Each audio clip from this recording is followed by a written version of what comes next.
Bakit hindi na pwede OTC or over-the-counter filing si Pag-ibig MPL?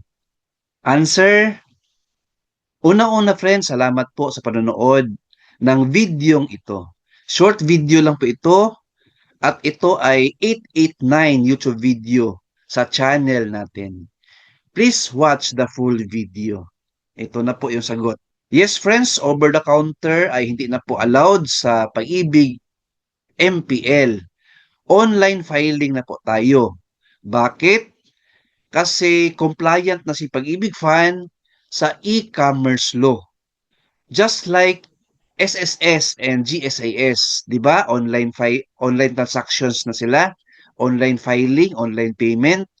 Same din si Pag-ibig Fan.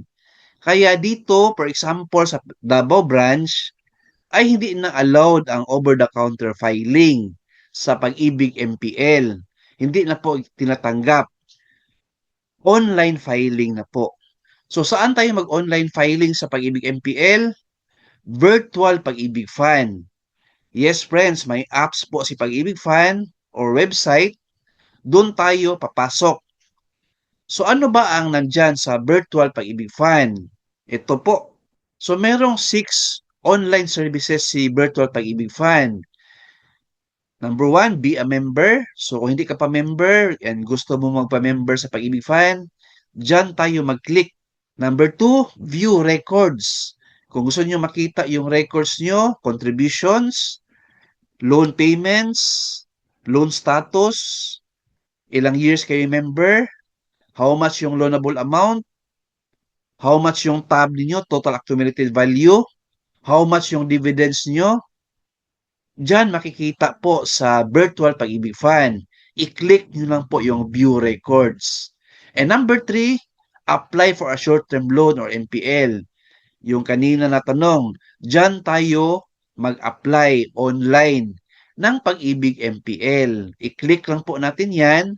May mga instruction, i-comply lang natin and ma-process na yung MPL ninyo. Number 4, loan status or verification. Diyan natin makikita kung on process, approve or disapprove, and how much yung loan approval. Ayan po. Number 5, MID inquiry or pag-ibig number.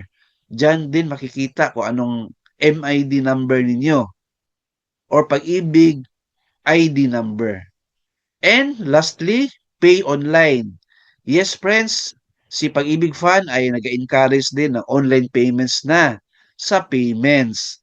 Gradually po, stop na po yung over-the-counter payment sa branch. Kasi po, meron ng virtual Pag-ibig Fan. Pay online na po.